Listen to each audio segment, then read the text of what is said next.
Nearly a year ago, I took the historic step as the first U.S. Senator to formally call for the invocation of the 25th Amendment against President Biden. I sent letters to every cabinet secretary and the vice president laying out the urgent case. Our nation was effectively without a leader. The absence of a functioning president wasn't an abstract issue. It inflicted severe consequences on our nation, consequences that touched every aspect of American life. On border policy, our nation's borders were handed over to the radical left-wing element of the administration, throwing open our borders to 15 million illegal aliens, an unprecedented immigration crisis that pulled our nation into chaos.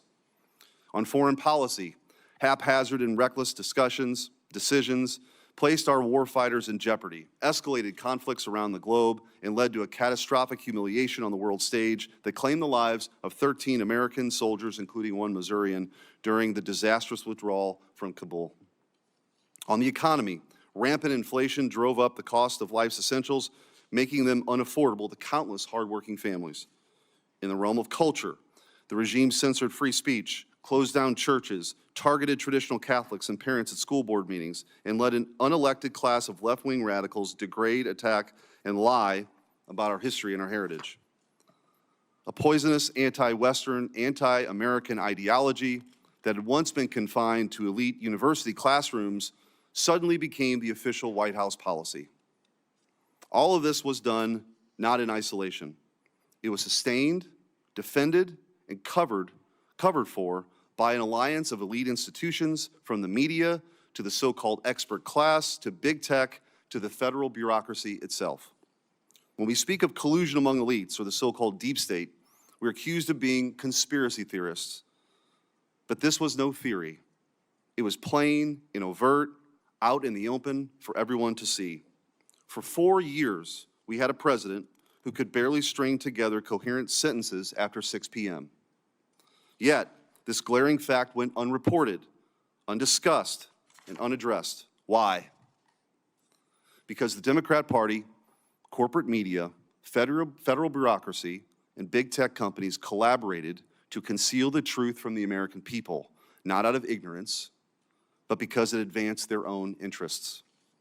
In the absence of a functioning president, chaos took hold. An empty vessel occupying the Oval Office becomes a puppet for those surrounding him.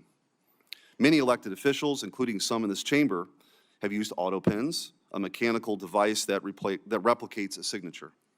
There's nothing inherently wrong with that, so long as we are the ones actually making the decisions.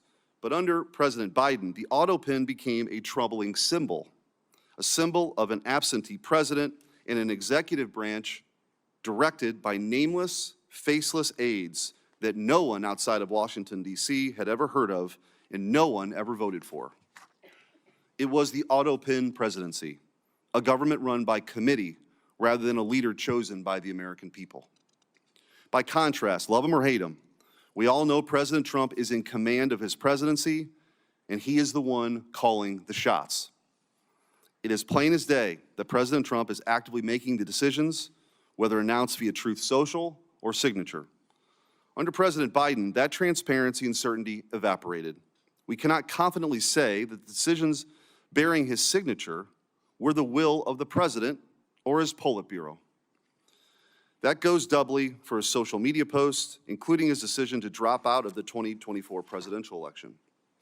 We did not know if it was his decision or posted on his behalf after a palace coup because President Biden was mentally unfit to serve. The corporate media played an indispensable role in this cover-up, systematically suppressing discussion of President Biden's condition. As we will demonstrate in the video evidence presented today, dissenting voices were silenced, and the truth was buried. It was not a passive oversight. It was deliberate. It was a deliberate campaign to shield a narrative that protected the interests of the most powerful. Even members of this very committee, some of whom served alongside then Senator Biden when he chaired this very committee, defended his mental acuity for years. Now Jake Tapper and Alex Thompson offer a convenient narrative to absolve everyone involved. The media lacked access, the family was overtly protective, the cabinet was incompetent, and Robert Hur said The president was merely a well-meaning man in aviators who liked ice cream.